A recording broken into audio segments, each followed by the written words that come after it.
This damn wife. Didn't I tell you not to call me at work unless it's something important? A momentary breath caught in my throat at the sound of my husband's voice angrily shouting from the other end of the line. He's currently on a business trip that involves an overnight stay. As a busy salesperson, he had repeatedly told me how crucial this job was and that I must not interfere. That's why I wouldn't call repeatedly unless it was something important. To be greeted with those words after finally getting through after numerous attempts. I felt a surge of anger so intense that my head seemed to boil, being dismissed without even being heard, assuming it was nothing serious. It is important. Actually, your mom has. Shut up. If my mom needs me, she'll contact me directly. Anything you call about can't be that important, just ridiculous. I'm hanging up now. Man, this is why women are just. My husband, deliberately drowning out my words with his loud voice, grumbled and hung up the phone. I slowly exhaled the breath I was unconsciously holding. Yet my heart was far from calm. Clutching my smartphone, I took several deep breaths and finally managed to relax a bit. I stared at the email screen for a while, then gently closed my eyes. Does he not know the saying, "Dead men tell no tales"? The email from my brother-in-law unmistakably informed me of my mother-in-law's death. My name is Martha. I am a 32-year-old freelance web designer. After grinding away at a company in my 20s, I finally went independent and now work from home, living with my husband. His name is Jason. He was introduced to me by a client I had worked with. We got along well and, without any major issues, started dating and eventually married. Jason was calm and kind while we were dating, but once we got married, he gradually became colder. Even when I tried to have a conversation, all he would say was, "I'm tired," and then he would just blankly watch TV, ignoring me. On his bad days, he would make snide remarks like, "Must be nice for you. Working lazily from home." When I'm at the office, I have to bow and scrape to bosses and clients no matter how much I dislike it. Really, I envy you. You have it easy, so at least you could make a decent meal? Indeed, working from home means I don't face the pressure of workplace relationships and can work in peace, but I only get paid based on output, which is unstable. There's always anxiety and pressure, and it's tough. The atmosphere between us is increasingly tense. I felt anxious about our future. There was a time when we even tried to have a child. I hoped that becoming a father might make him a bit calmer, and I wanted to finish having children before getting much older. However, that dream never came to fruition. I did get pregnant once. We were so happy then, but I miscarried before even reaching the 6-month mark. I still can't forget the pain of that time. The guilt of not being able to give birth to our baby. Though still a fetus, the unbearable sadness of losing a life so precious to me. During that time, I couldn't concentrate on work, and I spent days crying and shutting myself in. Your wound was so uncomfortable that it thought dying would be better. Far from being supportive, my husband looked down on me as I lay bedridden and took a blaming tone. Great. Do we have to start all over again? What a drag. By the way, can you still even get pregnant? His words, devoid of any delicacy, wounded me, and my heart was shattered. What saved me during my lowest was the presence of my mother-in-law. Since the beginning of our marriage, I had a good relationship with her, exchanging messages, and she would come to visit our home. We shared recipes and information about cosmetics, maintaining a good relationship almost like friends. When she learned of my miscarriage, she mourned with me as if it were her own loss. When my husband said in front of her, "What a defective woman, can't even bear a child properly despite being a woman," she was infuriated. Jason. What are you saying? Sit down right now. My mother-in-law grabbed him by the collar. I can't believe you'd blame your wife for a miscarriage. Martha did nothing wrong. It's just God's whim that it happened. Not learning that, but only twisted character and how to speak rudely. I did not raise you like that, and she made him kneel down on the floor to lecture him. Watching that, my heart, worn down by my husband's attitude, felt strangely relieved. Moreover, I felt genuine gratitude and affection for my mother-in-law who stood up for me.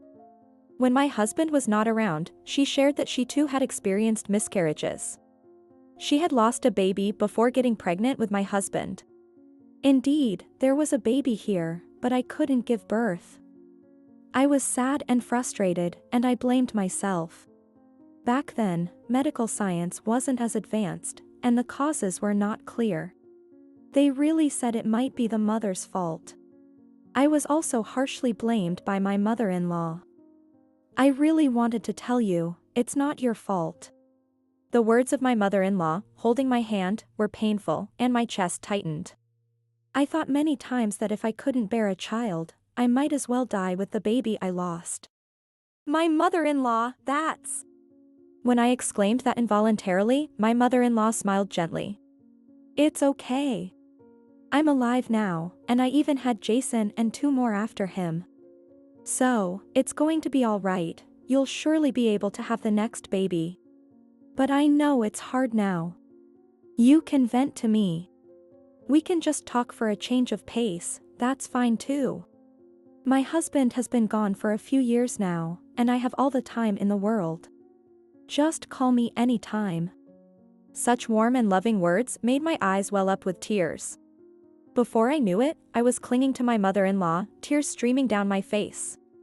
Since then, my relationship with my mother-in-law deepened, bound by a bond that felt like true family, perhaps even stronger. However, my husband remained the same, and even as I recovered and returned to my normal work and house chores, his indifferent attitude continued. There were no more abusive words, but no friendly conversation arose either. The words my husband uttered at home were like, tired, no food, as he threw his coat on the sofa upon arriving home, or, I have an entertainment for my client tomorrow, so prepare some gifts, as he left dishes scattered after eating, treating me like a servant. Otherwise, he mostly ignored me, treating me like I was just air.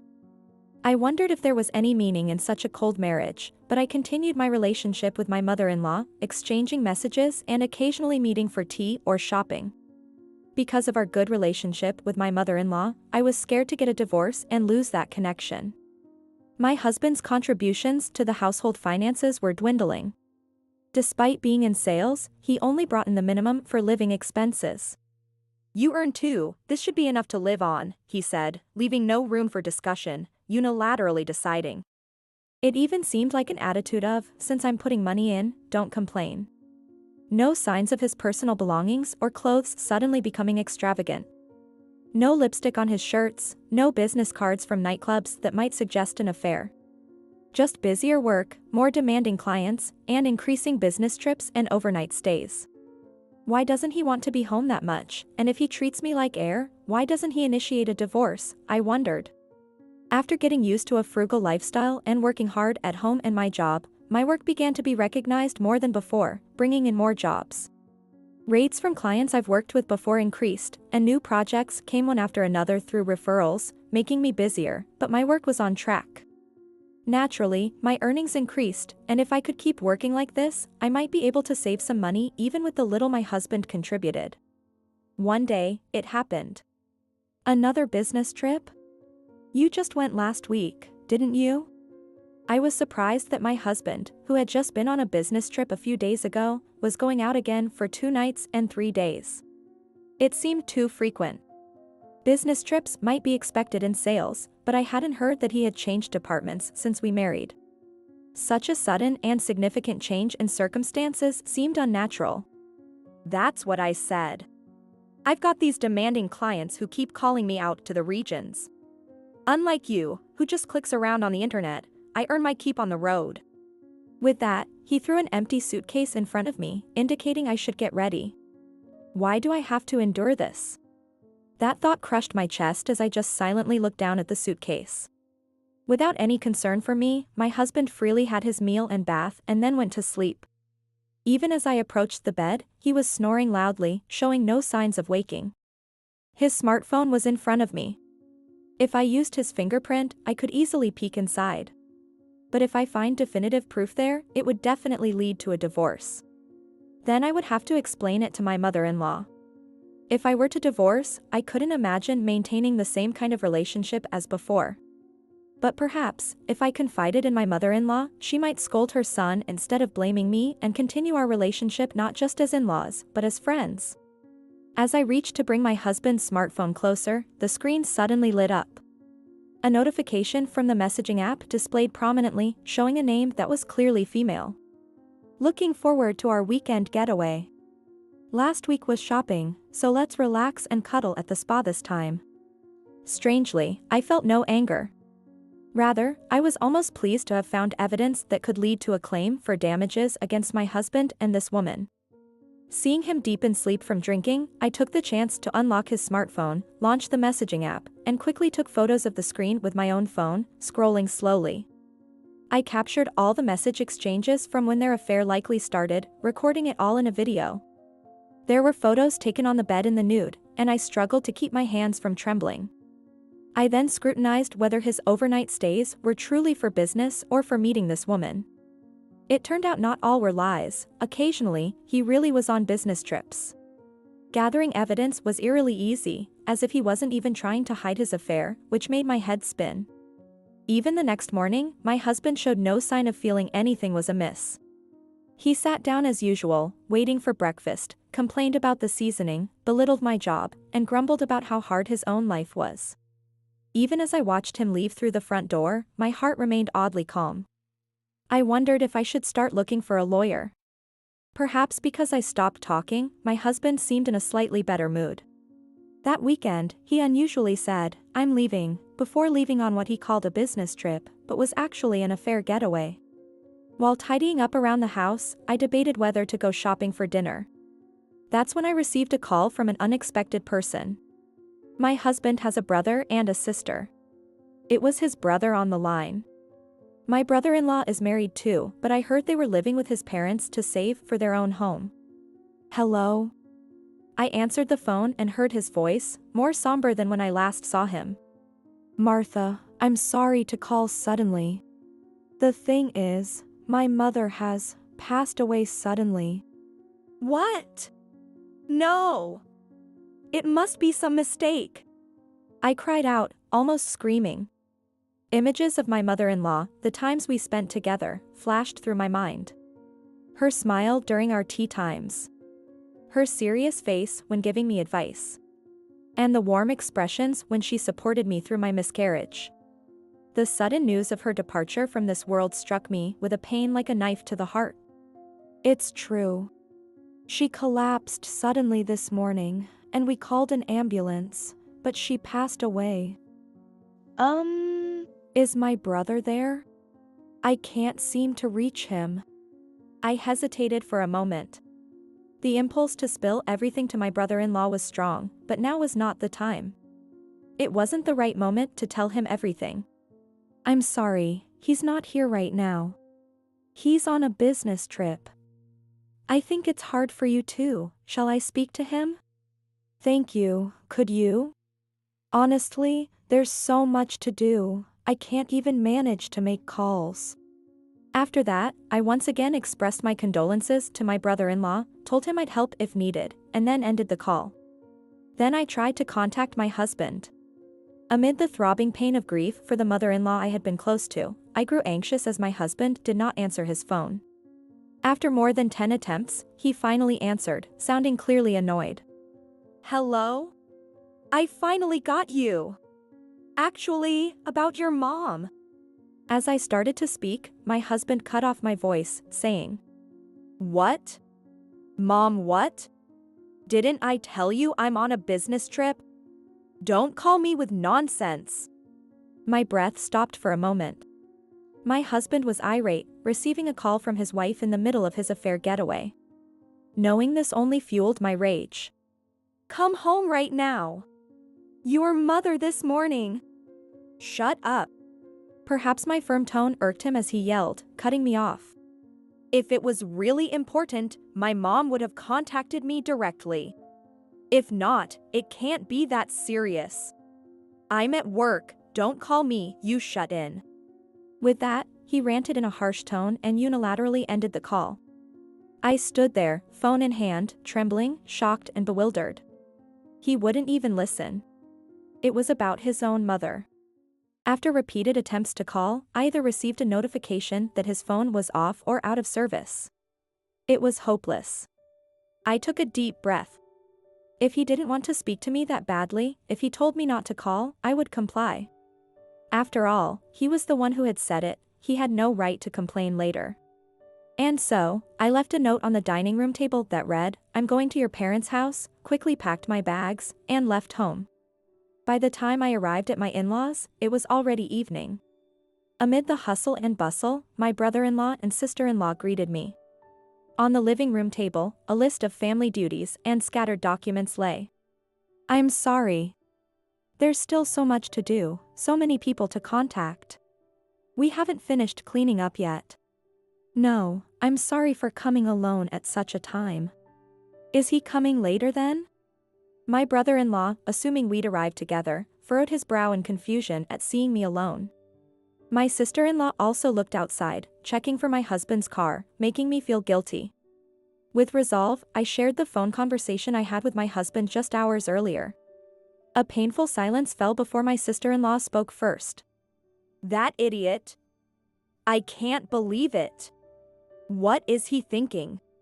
She seemed to be trying to control her anger, her fists trembling, her face flushed red. "That damn fool. Can we even contact him now?" My brother-in-law muttered in a dreadfully low voice. Looking closer at the note my brother-in-law was fiddling with, I saw funeral attendee names and numbers. Next to the word chief mourner was eldest son, and my husband's name was written. Noticing my gaze, my brother-in-law quickly put down the note. Well, the funeral home told us the eldest son usually takes on the role, and I told them he would. I'll just call them now." "Yes, we need to let them know as soon as we find out." My brother-in-law immediately contacted the funeral home to change the chief mourner to himself. That night, they let me stay over. The next morning, my brother-in-law rushed out to file the death certificate and apply for cremation permits. I recontacted relatives who were unreachable yesterday, devoting my efforts to preparing for the wake. As the wake began, despite the sudden notice, many came to see my mother-in-law. Each time, I had to explain that my husband was away on an important business trip that he couldn't miss. Some were astonished, others angry, some even tried to contact him on the spot. But, whether his phone was off or he was just not responding, he didn't answer anyone. After an overwhelming night, I fell asleep exhausted. The next day, the funeral began, and I was somehow able to see my mother-in-law off. But during the last goodbye, I couldn't hold back my tears at the sight of her peaceful expression. Crying openly, my sister-in-law and I embraced, mourning the loss of my mother-in-law. It's rare for a mother-in-law to be so beloved by her daughter-in-law. "I'm sure Mom was happy to get along so well with you," my brother-in-law consoled me. The three of us returned to the family home, sharing memories of my mother-in-law, shedding tears together. There was no word from my husband. From the next day, we were overwhelmed with funeral expenses and entertaining friends of my mother-in-law who visited the family home. Suddenly, 3 days later, the front door of the family home was violently flung open. Loud footsteps thundered as my husband burst into the living room. "What are you doing squatting in someone else's house, you shut-in? What have you been doing, leaving our house unattended?" He shouted the moment he saw me and then raised his eyebrows upon noticing his brother and sister. He calmed down for a moment, looked around, and, noticing the tidily arranged living room filled with cushions, cocked his head. "Are these guests? By the way, where's Mom? I'm thirsty." His sister quietly stood up. But before she could speak, his brother rushed up to him and struck him in the face with his right fist. My husband screamed and fell back with a crash. Mounting him, his brother grabbed him by the shirt. "Mom's dead. The wake and the funeral are already over. How dare you show your face now?" The image of his usually quiet and polite brother was instantly overturned. His face was red with rage as he shouted, spitting as he spoke, and my husband, perhaps forgetting the pain in his cheek, looked stunned. Slowly grasping the meaning of his words, my husband, as red with anger as his brother, shouted back. "I didn't hear about this. Why didn't anyone tell me something so important?" I did tell you. So did your sister, Martha, and even relatives. You must have gotten a ton of calls. My husband choked up at his brother's words and looked away. I don't know when he turned his phone back on, but the number of messages about my mother-in-law's death must have easily topped 50 combined from everyone. Pretending he hadn't seen them or didn't know was difficult. Yet, unwilling to admit his fault, he glared at me. It's your fault for not getting straight to the point. If you had just told me about Mom properly, I would have excused myself from my clients and come right back. Who refused to listen? His sister's icy voice cut through his shouts. In contrast to her still trembling brother, she looked at him with undisguised contempt. All of you. Have you ever thought she could be lying? That's impossible. Because I have the phone call recorded. Want to listen? I showed him my smartphone, and his eyes widened. Indeed, I had set up my phone to automatically record all calls. Unlike discussions on a computer, calls on my smartphone often involve slight amendments or additions and can easily lead to disputes about who said what later on. It's a handy feature when needing to confirm which aggressive salesperson called, and I found it very useful. Naturally, my conversation with my husband was recorded, and I had already played it for his brother and sister. His sister glared at him. And big brother, you're lying. I checked at the company. There are no business trips right now. It looks like you've been taking consecutive days off. What? You checked up on me at work? Yes. She worked at the same company and, suspecting something was off, had made inquiries into his department. If you're so busy that you can't even come to your own mother's funeral, of course, I'd be concerned. Or is there something you're worried about if someone looks into it? Her brother, who had been silent till now, looked up with a pale face and a serious expression. What have you been doing all this time you took off? Unabashedly, my husband loudly defended himself. What do you mean what? Work, work. There are entertainments I have to attend even if I take leave. You wouldn't understand. As he shouted, I powered up my smartphone. It was filled with evidence of his affair. It was a trip with your mistress, wasn't it? I said this and showed the phone to his brother and sister. Hey, what are you talking about? Don't make up stuff. Ignoring his flustered shouts, I showed them the images of the messages between him and his girlfriend and a receipt from a brand shop where he likely bought her a gift. Included was a photo of them arm in arm. Anyone could understand the situation just by looking at this. I could also show the images of the messages exchanged right before the trip. What is this? I can't believe it. To ignore your own mother for a trip with this woman, that's just insane. And what's with these messages? They're disgustingly sweet. My sister-in-law immediately expressed her disgust. My brother-in-law, unable to fully grasp the situation, turned a pale face towards my husband. It's not just about the trip, it's a betrayal of Martha. And buying such expensive gifts for her, it's too much damage to the household budget.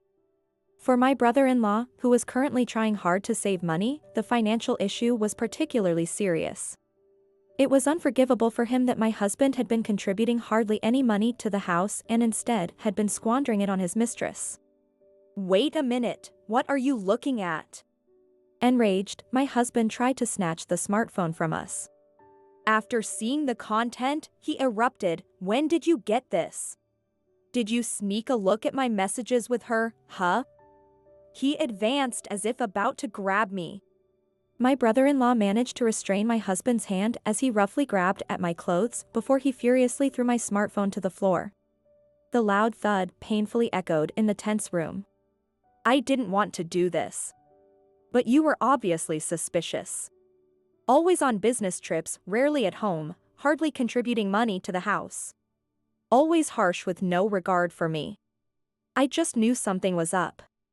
I retorted defiantly, picking up my smartphone. Then by chance, I saw messages from the mistress. Various proofs just came out so easily from the bedroom. You were so bad at hiding it, I was amazed, being on the receiving end of the cheating. At that, my husband lost it. Shut up with all this crap. If a husband is successful at work and making money, women just flock to him. It's part of how men are judged in the business world. Or would you rather have a husband who's a nobody, huh? I looked down, not because I was hurt, but because his justification was so pathetic that it made me laugh. Regaining my composure, I took a deep breath and yelled back at him. You only get to say that when you've taken care of your family first. You have no right to talk about being responsible. Don't ever come back to our house. Ultimately, shortly thereafter, he was disowned by both my brother-in-law and sister-in-law. His treatment of me and his unrepentant outburst after committing adultery, not to mention his insensitive response to his mother's death, were enough for them to end their familial relationship with him. I cleared out all his belongings from our home and started living comfortably by myself. Of course, regarding the affair, I consulted a lawyer to properly handle the compensation claims against both him and his mistress. The mistress turned out to be a business associate from his company, and after my sister-in-law shared the evidence photos with company contacts, she was quickly identified. Utterly disgusting. She's no better. Need to rethink my relationships. My sister-in-law said while sharing the mistress's details she found on social media. After the compensation claims were settled and I had sent official notices to both my husband and his mistress, he began to bombard my phone with calls. Come on, give me a break. I got kicked out and had to rent a cheap apartment. I can't live like this. The compensation amount is ridiculous.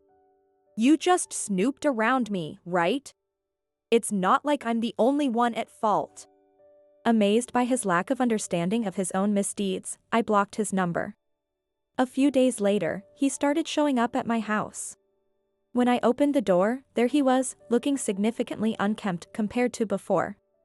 What are you doing here? I told you never to come back. With a sleazy grin, he said, "All right, I won't come in, but at least sort out the money situation. The compensation is too high, and I'm barely getting by. Can't even buy a new suit. It's a big problem being a top salesman like this. Can't you let that slide? You should get supported by the woman you went on the trip with." As I said this sarcastically, my ex-husband clenched his teeth in frustration. It's because you sent that compensation claim to her too. Why did your wife find out? I didn't agree to pay any compensation. She freaked out and broke up with me. So, it seems my gold-digging ex-husband turned into a money pit and was dumped by his mistress. After contributing lavishly to brand purchases and luxurious trips, it turned out she was just another terrible person who only saw my ex-husband for his money.